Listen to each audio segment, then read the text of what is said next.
બેંકની ચૂંટણીની પ્રચારના પડગમ શરૂ થયા. પાર્ટી પ્રેરિત વિકાસ પેનલ કાર્યાલયનો શુભારંભ કર્યો. ખૂબ મોટી સંખ્યામાં સભાસદો હાજર રહ્યા. આગામી 23 તારીખે નાગરિક બેંકની ચૂંટણી યોજવાની છે, જેને ઈડર શહેરમાંથી કુલ 42 ફોર્મ ભરવામાં આવ્યા હતા, જેમાંથી 20 ઉમેદવારો નાગરિક બેંકની ચૂંટણી લડવાના છે, જેમાં પાર્ટી પ્રેરિત વિકાસ પેનલમાં 13 ઉમેદવારો ચૂંટણી મેદાનમાં છે. આજે પાર્ટી પ્રેરિત વિકાસ પેનલ દ્વારા ઈડર પોલીસ સ્ટેશનની સામે કાર્યાલયનો શુભારંભ કરવામાં આવ્યો છે. આગામી દિવસો નાગરિક બેંકની ચૂંટણીને લઈ રાજકીય ગરમાવો આવશે તે ચોક્કસ વાત છે, કારણ કે સામે પક્ષે જે પણ ઉમેદવારો છે તે પણ પાર્ટીના જ છે.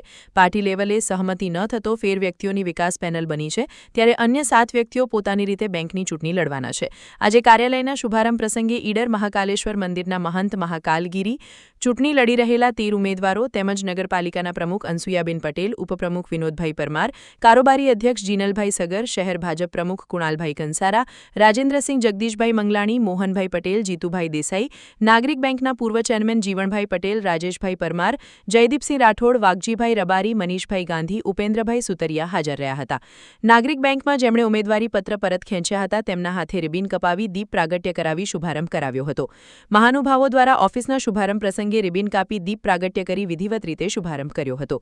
વિકાસ પેનલના જાહેર કરાયેલા ઉમેદવારોના નામ તુષારકુમાર સવંતીલાલ મહેતા, કેશાભાઈ સમેરજી રબારી, મુકેશભાઈ લલ્લુભાઈ સગર, ચિરાગભાઈ સુરેશચંદ્ર ગાંધી, ભાવેશભાઈ દવજીભાઈ પટેલ, જયકીકુમાર મુકેશભાઈ કોઠારી, સનીકુમાર ચંદુલાલ વોરા, રણવિજયસિંહ રાજેન્દ્રસિંહ ચાંપાવત, કિરણભાઈ જયચંદભાઈ પટેલ, પ્રફુલભાઈ કસ્તુરભાઈ સુથાર, દીપાબેન તુષારકુમાર શાહ, ડોલીબેન જીતેશકુમાર દોશી, વિજયકુમાર રમણલાલ પરમાર હાજર રહ્યા હતા.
આવા ન્યૂઝ જોવા માટે સાબર આવાઝ યુટ્યુબ ચેનલને સબસ્ક્રાઇબ કરો અને લાઇક કરો, જેથી હવે પછીના દરેક સમાચાર સબસ્ક્રાઇબ કરેલા હશે તેઓને નવા સમાચારની માહિતી મળી જશે.